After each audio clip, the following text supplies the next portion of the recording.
안녕하세요. 세주TV 김주현 세무사입니다. 네, 2023년도 벌써 2달이 다 차가고 있는 것 같습니다. 오늘은 처음 사업을 하시는 사장님들께서 어떻게 하면 세금을 줄일 수 있는지에 대한 부분들의 내용으로 준비했습니다. 많은 분들이 처음에 저희한테 찾아오세요. 사업을 해보고 싶다고. 아마 사업을 하시면서 그때가 가장 세금에 대한 관심도가 높으신 것 같아요.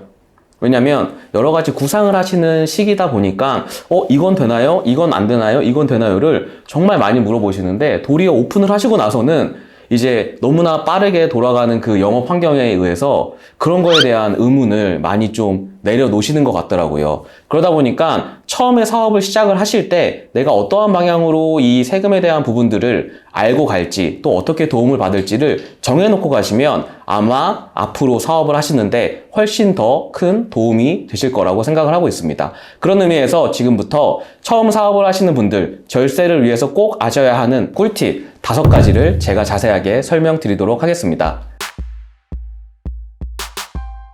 네, 첫 번째입니다. 아무래도 이제 사업을 시작을 하시다 보면 사회에서 만나는 비즈니스를 하시는 분들이 굉장히 많이 주변에 생기게 되실 거예요. 그러면 그분들 중에서 간혹 내가 이번에 부가세가 좀 조정을 해야 되는데 가짜 세금 계산서를 좀 발행을 해줄 수 있니? 내가 수수료는 몇 프로 줄게? 라고 하는 질문을 굉장히 많이 받으시는 것 같아요. 제가 이걸 어떻게 아냐? 저한테 그걸 사장님들이 물어보세요. 전화 와서. 김세무사, 나 이번에 어디 우리 거래처에서 계산서가 필요하다라고 하는데 우리가 좀 이거 발급해줘도 되나? 라고 물어보시는 분들이 매 부가세 신고 기간마다 굉장히 많이 있으세요. 말씀을 드리죠. 그 금액이 크고 작고에 대한 문제가 아니라 결과적으로는 우리 둘만의 비밀이 아니게 됐을 때 굉장히 큰 문제가 발생을 하게 돼요. 물론 이거를 저희한테 요청한 그 거래처 사장님은 우리 둘밖에 모르니까 이거 해줘도 돼 라고 말씀을 주실 거예요. 근데 이 가짜 세금 계산서라는 부분들은 절대 한 건만 일어나지 않습니다. 뭐냐? 내가 만약에 가짜 세금 계산서를 발행을 하거나 발급받고 싶은 사람이면 내가 아는 모든 사람들한테 이 얘기를 해요. 그러다 보니까 보통 거래처가 한번 이게 적발이 되면 몇백 개가 거래처가 적발이 되고 세무서에서 소명 요청을 합니다. 그렇다는 건 뭐냐?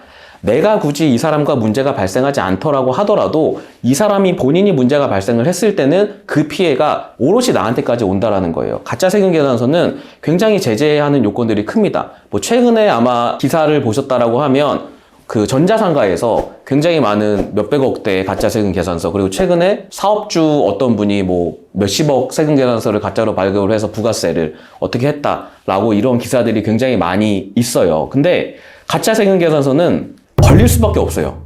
네, 걸릴 수밖에 없다라고 생각을 합니다, 저는. 걸릴 수밖에 없는 이유를 제가 간략하게 설명을 드려볼게요. 부가세는 저희가 관할 세무서마다 다 납부를 하거든요. 그럼 결국 매출과 매입을 차감해서 퉁치는 금액들을 어느 한 군데다가는 납부를 해야 돼요. 누군가는. 근데 여기서 만약에 그게 빵꾸가 나버리고 이 사람이 잠적을 해버리면 결국에는 그게 꼬리에 꼬리를 물어서 야, 최초 시작점이 누구야? 그리고 이거를 공모한 사람이 누구야? 까지 이제 들어오게 됩니다. 이제 그렇게 되면 단순히 저희가 세금을 조금 줄이려고 하다가 혹 그분한테 조금의 도움을 드리려고 하다가 검찰에 고발을 당하시는 상황들까지 발생을 할 수 있기 때문에 가짜 세금 계산서는 금액의 크고 작음에 상관없이 절대 사업을 하신다라고 하면 하지 마셔야 합니다. 그리고 한 번 하시잖아요. 계속 해주실 수밖에 없어요. 이게 한 번 하고 나 이제 다음부터 안 해야지 라고 되는 게 아니에요. 그렇기 때문에 가짜 세금 계산서는 절대 눈도 돌리시면 안 됩니다. 두 번째는 거래대금을 지급을 하실 때 대한 문제예요. 일반적으로 저희가 사업을 하시다 보면 현금 매출이 생기시게 될 거고 이 현금에 대한 부분들에 대해서 이제 은행을 가시거나 급한 경우에 저희가 그냥 사장님들한테 현금으로 이렇게 전달을 해주시는 상황들이 생길 수밖에 없어요. 이게 의도하지 않아도 사업을 하시다 보면은 시간에 되게 쫓기게 되시기 때문에 그렇다라고 저는 생각을 하는데 현찰로 거래처한테 주시거나 이렇게 받으시게 되면은 나중에 굉장히 문제가 크게 발생합니다. 어떤 부분이냐면 항상 우리는 좋은 마음으로 깨끗하게 사업을 하실 거니까 항상 상대방이 문제가 많이 생기게 될 거예요. 상대방 같은 경우에는 그 거래에 대해서 이 대금을 안 받았다라고 나중에 주장을 하는 경우들도 있고요. 그러면 이제 저희가 현금으로 지급을 했다 보니까 증거가 없잖아요. 그러면 이걸 내가 줬음을 내가 밝혀야 되는 거예요. 이제 그런 거에 대해서도 굉장히 나중에 번거로운 일들이 생기실 거기 때문에 저희가 거래처한테 대금을 지급을 하신다라고 할 때는 무조건 은행 계좌 이체를 통하시거나 금융기관을 통해서 금액을 왔다 갔다 하시기를 당부 말씀드리겠습니다. 네, 다음으로 세 번째입니다. 간혹 저희가 처음 사업을 계획을 하실 때 동업을 하시는 경우들이 생기세요. 그러면 동업을 하는 사람의 어떠한 개인적인 사유로 인해서 저희가 명의를 그분과 나의 명의가 아니라 다른 사람의 명의를 사용을 하시는 분들이 덜어 있게 됩니다. 또 그게 그렇게 크게 잘못하는 일이라고 생각을 안 하시는 것 같아요. 근데 사업자 등록증에 내가 모르는 사람이 등록이 된다라고 하는 건 굉장히 위험한 일이에요. 국세청에서는 어떻게 보냐면 실제 내가 이 사업을 하고 있는 사람인지 아닌지도 굉장히 중요하긴 하지만 명의자에 대한 부분들도 굉장히 중요하게 보고 있어요. 예를 들면 이런 거예요. 명의를 빌려준 거예요, 누구한테. 명의를 빌려줬으면 저희가 그 사업에서 발생하는 여러 가지 세금 납부나 이러한 부분들을 그 명의자가 책임을 지셔야 되거든요. 그러면 나는 그냥 우리 가족이 혹은 내 친한 사람이 사업을 한다고 해서 명의를 빌려줬을 뿐인데 어느 날 갑자기 막 세금 납부서, 뭐 독촉서 막 이런 게 막 집으로 막 날라와요. 물론 잘 되면 상관이 없어요. 항상 말씀드리지만 사업은 잘 되면 아무 문제 없이 모두가 행복할 수 있지만 사업이라는 게 외부적인 요인에 의해서도 항상 굴곡이 생길 수밖에 없는 게 사업이거든요. 그렇기 때문에 이러한 상황을 만들지 않기 위해서는 사업자 명의는 절대 빌리셔도 안 되고 빌려주셔도 안 됩니다. 그래서 꼭 처음 사업을 계획을 하신다, 누군가와 동업을 하신다라고 하면 실제 그분과 사실에 걸맞는 사업자 등록증을 신청을 하셔서 사업을 진행을 하시기를 바라겠습니다. 네 번째는 저희가 세금에 대한 신고 기한입니다. 어떤 거냐면 저희가 근로자로 만약에 여태까지 업을 하셨다라고 하면 보통 2월 달에 연말정산을 하는 걸로 그냥 세금에 대한 의무가 끝납니다. 신고가. 그 연말정산도 회사가 대신 해주죠. 그러다 보니까 크게 저희가 어려움을 느끼지 못해요. 다만 얼마를 받을 거냐에 대한 막 13월에 월급이 나오냐 안 나오냐 여기에만 혈안이 되어 있으신 거죠.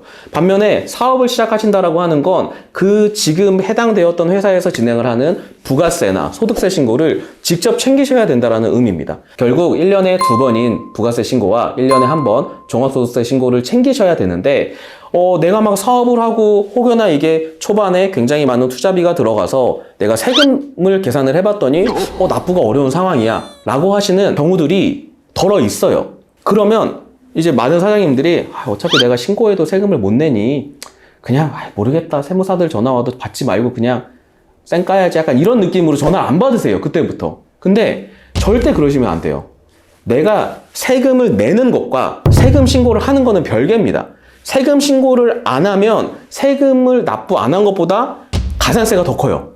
그러니까 이게 뭐냐, 국세청은 이런 거죠. 세금 신고만 해. 야, 그러면 가산세 조금만 내도 돼. 뭐 어려운 거 알아, 우리도. 근데 세금 신고를 안 하면 아예 뭐 이거는 뭘 해줄 게 없는 거죠. 그렇기 때문에 저희가 조금 적자나는 상황이 발생을 한다고 하더라도 세금에 대한 납부가 조금 어렵다라는 상황이 되시더라도 세금 신고 기한에 맞춰서 신고는 꼭 진행을 하시기를 당부 말씀드리겠습니다. 네, 5번째 마지막입니다. 조세 지원 규정들이 요즘은 굉장히 많이 잘 알려져 있어요. 이게 뭐냐면 저희가 창업을 하시게 되면은 세금을 깎아주는 제도도 있고요. 그 다음에 뭐 저희가 실제로 어려운 상황이 닥쳤을 때 아까 말씀드린 것처럼 뭐 납부에 대한 기한 연장이라든지 아니면 세금을 조금 나중에 낼 수 있게 미리 신청을 한다든지 라는 여러 가지 조세 지원 제도가 굉장히 많이 마련이 되어 있습니다. 근데 그러한 상황을 한 번도 겪어보지 않으셨기 때문에 나한테 이런 상황이 발생하면 그냥 자꾸 받아들이시려고 하시는 것 같아요. 근데 굉장히 많이 해결책이 있습니다. 그래서 그러한 해결책들이나 아니면 대비책을 저는 꼭 세무사님들과 상의를 많이 하셨으면 좋겠어요. 처음 이제 사업을 하시게 되면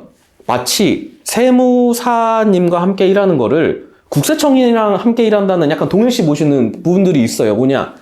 이 세무사는 나의 절세를 도와주는 게 아니라 나한테도 어떻게든 세금 더 많이 내게 할 거야 라고 잘못된 인식을 가지신 분들이 좀 있으세요. 근데 여러분들을 맡고 계시는 담당 세무사님은 여러분의 세금을 최대한 적게 내기 위해서 굉장히 많이 노력을 하시는 분들이거든요. 이게 뭐냐? 여러분 편이라는 거예요. 내 편이에요. 근데 자꾸 내 편을 남의 편처럼 대하시면 정말 남의 편이 돼요. 그래서 세무사님들한테도 전화를 자주 하시고 세무사 사무실에 전화를 자주 하셔서 궁금증이 있으시면 바로 물어보세요. 진짜 전문가를 찾아가서 물어보시면 시간에 대한 부분이 굉장히 많이 세이브가 되시거든요. 그렇기 때문에 다른 사람들한테 물어보지 마시고 혹은 주변에 다른 음식점 사장님들이나 다른 사업하시는 사장님들한테 물어보지 마세요. 그냥 담당 세무사님한테 물어보시는 게 가장 빠르고 가장 정확한 정보를 아실 수 있는 방법입니다. 이런 것처럼 미리미리 담당 세무사님과 상의하셔서 조세 지원 혜택이라든지 이러한 변화되는 상황에 대비를 해야 되는 이러한 부분들은 꼭 미리미리 챙기셔서 많이 이야기를 해보시기를 당부 말씀드리겠습니다. 네, 지금까지 새롭게 사업을 하시는 사장님들께서 꼭 아셔야 하는 5가지 절세 팁에 대해서 말씀을 드렸습니다. 이것과 별개로 추가적으로 대표님들께서 꼭 처음 사업을 시작하실 때 세팅을 잘 해놓으시면 하는 게 있어요. 그게 뭐냐? 바로 통장 관리에 대한 부분인데요. 일반적으로 저희가 통장 분리에 대한 말씀을 드리면 많은 분들이 그래서 어떻게 하라는 거야? 라고 저한테 많이 또 물어보세요. 저희가 그냥 뭐 1억에서 한 3억 정도 매출을 하신다라고 하면 1년에 세금을 대략 매출의 10% 정도 저희가 납부를 하게 되어 있습니다. 그러니까 예를 들면 저희가 매출이 2억이다. 그럼 1년에 저희가 부가세랑 소득세 뭐 이렇게 내야 되는 금액들이 대략 1,500만 원에서 2,000만 원 정도로 맞춰져요. 그래서 매달 사장님들께 부가세 통장을 먼저 하나 따로 만들라고 말씀을 드려요. 왜냐? 부가세 같은 경우에는 저희가 소비자한테 돈을 받고 그 돈을 그대로 저희가 나라에 납부를 해야 되는 세금인데 간혹 사장님들이 이제 사업을 하시다 보면 이 돈도 내 것처럼 느껴져요. 저도 그랬고요. 네, 그렇기 때문에 꼭 부가세는 통장을 분리하셔서 놔두셔야 되고, 두 번째로 앞서 말씀드린 것처럼 대금을 지급을 하시는 통장 같은 경우에는 일반적으로 대금 결제일이 지정이 되어 있어요. 대금 결제일이 매달 지정이 되어 있기 때문에 원래 주로 쓰시는 통장에 대금 지급되는 통장을 별도로 만드셔서 해당 결제일 전에 자동이체를 계속 걸어 놓으셔야 돼요. 대략적으로 내가 한 달에 고정비가 얼마 정도 빠져나가니 이 통장에서 한 달에 고정비를 계속 그 통장으로 매달 일정한 날에 보내놓으시게 되면 이제 대금 지급도 빵꾸가 나지 않고, 그 다음에 내가 얼마 정도 벌었는지도 조금 더 수월하게 파악을 하실 수가 있다. 그래서 꼭 통장 관리에 대한 부분들은 잊지 마시고 꼭 실행을 하시기를 제가 요청드립니다. 이거 처음에 해놓으시잖아요? 그 다음부터는 이게 되게 수월해요. 근데 이걸 안 해놓으시다가 갑자기 또 바꾸려고 하면 되게 번잡스러운 일들이 많이 생겨요. 처음에 좀 이런 세팅들을 잘 해놓으시면 앞으로 사업을 운영하시는 데 있어서 굉장히 수월하게 운영을 하실 거라고 저는 믿고 있습니다. 네, 오늘은 새로 사업을 시작하시는 대표님들께서 꼭 기억하셨으면 좋겠는 제 욕심 5가지에 대한 부분들에 대해서 말씀을 드렸습니다.